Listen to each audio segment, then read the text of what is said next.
Hello नमस्कार, मी संध्या. माझ्या अजून एका नवीन ब्लॉगमध्ये माझ्या सर्व गोडताईंचं मैत्रिणींचं अगदी मनापासून स्वागत आहे.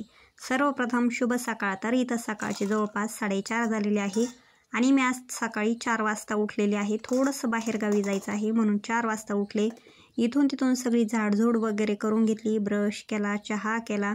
त्याच्यानंतर इथं केलेली आहे चालू भाजीची तयारी. तर मी इथं काशी फळाची भाजी करणार आहे, म्हणजेच डांगर. आता कोणाकोणाला डांगर म्हणून ओळखत असेल, कोणी काशीफळ म्हणून ओळखत असेल. ते काशीफळ मी स्वच्छ धुवून घेतलं, बारीक कट करून घेतलं, बटाटे जसे कट करतो ना तसं कट करून घेतलं. आणि साधं सिंपल याला मसाला वाटण तयार करायचं आहे. हिरवी मिरची, लसूण आणि शेंगादाणे हे वाटण तयार करून घेतलं. त्याच्यानंतर फोडणीपुरता लसूणसुद्धा कट केला. कढई तापायला ठेवली. कढईमध्ये तेल टाकलं, जिरे टाकले, लसूण टाकलं आणि जे काशीफळ चिरलेलं होतं परत एकदा धुवून घेतलं आणि छानपैकी असं फ्राय करायला टाकलं. ते चांगलं फ्राय करून घेतलं तेल, जिरे आणि लसूणमध्ये. त्याच्यानंतर मीठ टाकलं चवीपुरतं. मीठ टाकल्याच्यानंतर जे वाटण तयार केलेलं होतं, हिरवी मिरची, शेंगादाणे आणि लसूण, ते वाटण पण टाकून दिलं आणि थोडंसं मिक्सरचं भांडं विसळून अर्धा कप पाणी टाकलं. तर इथं अर्धा कपच पाणी लागणार होतं याला, कारण डांगर जे आहे तर थोडंसं जास्त निब्बर पण नाही आहे, जास्त कवळं पण नाही. तेवढ्या पाण्यामध्ये छान असं शिजून गेलेलं आहे बघा. तर 5 ते 7 मिनटं झाकण ठेवून शिजू दिलं. तोपर्यंत मी इथं पीठ भिजवून घेतलं भाजी होईपर्यंत आणि बाकीचा पसारा वगैरे आवरला किचन वाट्यावरचा. त्याच्यानंतर इथं बरोबर 5:15ला मी निघाले, कारण गाडी आली होती, फोन पण आला होता. मग कपडे आणि भांडे राहू दिले आणि फक्त स्वयंपाक केला आणि मी माझं स्वतःच आवरलं. तर माझं आवरताना वेणीसुद्धा घालणं झाली नाही, फक्त केस विंचारले आणि क्लचर वगैरे लावून घेतलं, कारण बस आलेली होती. हे मला गाडीपर्यंत सोडवायला आले होते, कारण अंधार पण खूप होता. घरून यांनी आणि मी ज्यावेळेस निघले त्यावेळेस स्वाती आणि समर्थ पण जागे झाले होते, ते पण जागे झाले होते. त्याच्यानंतर त्यांनी मला स्कूटीवर आणून सोडलं बसपर्यंत. नंतर आमचा छान असा प्रवास चालू झाला. तर बसमध्ये छान असं गोंडस बाळ पण होतं, एवढं छोटं बाळ घेऊन त्या ताई आल्या होत्या. तर आम्ही निघालो साधक दीक्षा घेण्यासाठी शिमूर गावाने इथे. तर खूप अशा ताई होत्या आणि जेंट्स पण होते 4-5. त्याच्यानंतर आमचा प्रवास झाला. प्रवास झाल्याच्या नंतर 8:30 पावणे 9पर्यंत आम्ही जे शेलू आहे तिथपर्यंत गेलो. तिथं छान असं चहा वगैरे घ्यायला उतरलो. तर तुम्ही बघू शकता, ही सिस्टीम मला खूप आवडली बघा. म्हणजे आपण जे कस्टमर असतात ते बसतात चहा वगैरे नाश्ता घ्यायला, तर तिथंच बेसिंग आणि नळ आहे. म्हणजे ही सिस्टीम खरंच मला खूप आवडली. म्हणजे हात पण धुवायचे आणि पाणी पण लगेच प्यायचं. पिण्याचंच पाणी होतं ते, परंतु आम्ही घरून बॉटल वगैरे नेलेली होती. आणि मला खरं म्हटलं डांगराची भाजी याच्यासाठी केली होती मी, की टिफिन आणण्यासाठी. परंतु मला परत लक्ष आलं की गुरुवारी स्वामी महाराजांची दीक्षा घ्यायची आहे आणि आजचे दिवस उपवास धरायला काही हरकत नाही. तर असं करता करता छान आमचा प्रवास चालू झाला. प्रवास झाल्याच्या नंतर आम्ही शिमूर गावान येथे पोचलो. तर भरपूर व्हिडिओ असा मी स्टॉप केला होता, कारण रस्त्याने गाडीमध्ये छान असे स्वामी महाराजांचे भजनं ऐकत प्रवास झाला. कुठल्याही प्रकारचा त्रास झाला नाही आणि छान प्रवचन झालं, स्वामी महाराजांचं भजन झालं आणि गवळणी पण झाल्या. त्याच्यामुळं प्रवासात काहीच वाटलं नाही मला. एवढ्या लांब म्हणजे एवढ्या दूर प्रवास मी एकटीने पहिल्या वेळेस केला आणि बाकीच्याच ताई होत्या, म्हणजे घरचं कोणीच नव्हतं, सगळ्या ताई जेंट्स वगैरे होते. तर खरंच मला काही त्रास वगैरे झाला नाही तर मला ओमिटीचा वगैरे खूप त्रास होतो. परंतु स्वामी महाराजांचीच इच्छा असेल. छान प्रवास वगैरे करत शेवटी आम्ही शिमूर गावाला येथे पोचलेलो आहे. आणि तुम्ही बघू शकता एकदम छान दुकानं वगैरे लागलेल्या होत्या आणि स्वामी महाराजांचं तिकडं दर्शन वगैरे चालू झालेलं होतं. कारण इथं आज स्वामींचं चरण दर्शन, मार्गदर्शन, समस्या, साधक दीक्षा, उपासक दीक्षा असं काही 2-3 दिवसापासून चालू होतं. आणि आमची जी दिनांक होती ती 5 तारीख होती. तर आमची साधक दीक्षा होती. उपासक दीक्षावाले आदल्या दिवशी 4 तारखेला होऊन गेलेले होते. मग आम्ही साधक दीक्षावाले 5 तारखेला आलो.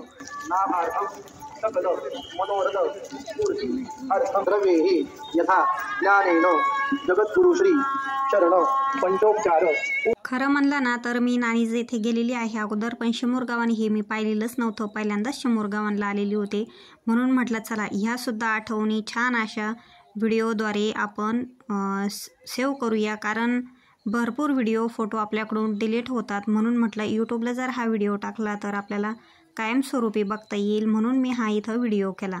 तर खूप छान असं खरंच एवढी सुविधा आहे ना. स्वामींचं मार्गदर्शन, प्रवचन, कुठेही दर्शन असो, पालखी मिरवणूक वगैरे असो, एकही पोलीस वगैरे तुम्हाला दिसणार नाही. म्हणजे जे ते त्याच्या परीने सांभाळतात. म्हणजे कुठल्याही प्रकारची धक्काबुक्की नाही, भांडण नाही, सगळं काही व्यवस्थित रांगेत उभा राहून सगळे व्यवस्थित ज्याचं त्याचं साहित्य वगैरे घेतात. इथं पण तसंच काहीतरी झालं. छानपैकी आम्ही साहित्य वगैरे घेऊन घेतलं, पैसे फीस वगैरे भरली आणि जे आपल्याला पाहिजे होतं साहित्य म्हणजे ते बरोबर पॅकिंग वगैरे करून ठेवलेली असती. अष्टगंध, स्वामींची माळ, स्वामींचे पुस्तकं, फोटो वगैरे सगळं काही साहित्य पॅकिंग असतं, ते घेतलं आम्ही.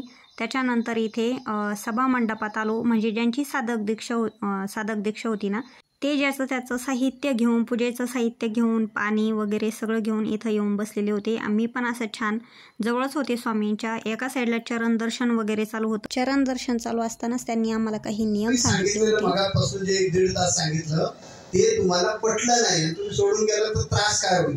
काहीच नाही होणार. ही काय गुंड मार्ग आहे की त्रास देणार हो? तुम्हाला जर आमचा ज्ञानी मार्ग आहे तर तुम्हाला सगळं पटवून दिलंच पाहिजे ना. तुमच्या का ह्या प्रत्येक प्रश्नाचं उत्तर मी दिलं पाहिजे असं मी समजतो. त्याच्यामुळे तुम्हाला मार्ग सांगितलेला आता जर तुम्हाला मान्य असेल तर तुम्ही त्याचा जरूर विचार करायचा आहे. आमच्यामुळे मला वाटतं आपल्याला कळलं. आता तुम्ही काहीतरी पूर्वतयारी करायची आणि तुम्ही सांगितलं मला दीक्षा द्या की मी दीक्षा द्यायला परत घेणार. श्री गुरुदेव. जगद्गुरु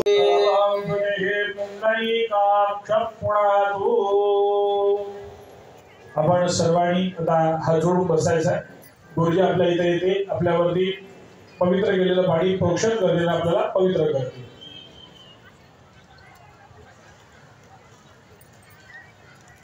गुरुजींनी सुरुवात करायची आहे.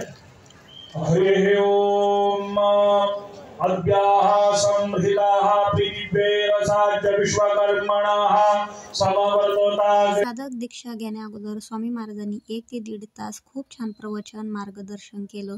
साधक दीक्षाचे काय नियम आहे ते सुद्धा सांगितले. आरत्या कधी घ्यायच्या, दर्शन कसं करायचं, स्वामी महाराजांना मुजरा कसा करायचा, ते सर्व व्यवस्थित सांगितलं. त्याच्यानंतर आमच्या अंगावर जल, गोमित्र वगैरे शिंपडून शुद्ध करण्यात आलं. त्याच्यानंतर साधक दीक्षा ही छान पूर्णपणे पार पडली. तोपर्यंत मी मोबाईल बंद करून मोबाईल पर्समध्ये ठेवला होता. साधक दीक्षा झाल्याच्या नंतर आता स्वामी महाराजांचं चरण दर्शन घेण्याची वेळ होती. परंतु काय झालं, आता बाकीच्या लोकांचं दर्शन चालू होतं आणि आम्ही जे साधक दीक्षावाले होतो ना, आम्हाला डायरेक्टली दर्शन होतं. आता डायरेक्ट दर्शन चालू असतानाच खूप सारा असा पाऊस चालू झाला. पाऊस चालू झाल्यामुळे काय झालं, आम्ही साधक दीक्षावाली सभा मंडपातच थांबलो आणि लाईव्ह जे आहे ऑनलाईन तर स्वामी महाराजांचं छान असं दर्शन वगैरे घेतलं. त्याच्यानंतर पाऊस थांबला. पाऊस थांबल्याच्या नंतर छान असं आम्ही रांगेला लागलो. जे साधक उपासक दीक्षावाले असतात ना, त्यांना नंतर एकदम जवळून दर्शन असतं. सर्वांनाच असतं, परंतु बाकीचे सकाळपासून नंबर लावून बसलेले असतात. नंतर साधक उपासक दीक्षा झाल्याच्या नंतर आमचं सुद्धा दर्शन असतं. तर अशा प्रकारे आम्ही इथं किती वेळ, जवळपास अर्धा तास पाऊस चालू होता. शिमोरगावांना खूप जोरदार पाऊस चालू होता.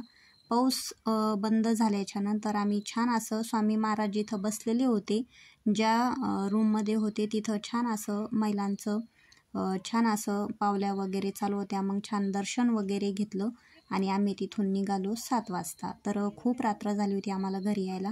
जवळपास मला घरी यायला 11:30 वाजले होते. घरी आले, थोडंसं जेवण वगैरे केलं, त्याच्यानंतर छान असा आराम केला. तर व्हिडिओ कसा वाटला नक्कीच सांगा आणि सबस्क्राईब करा. बाय.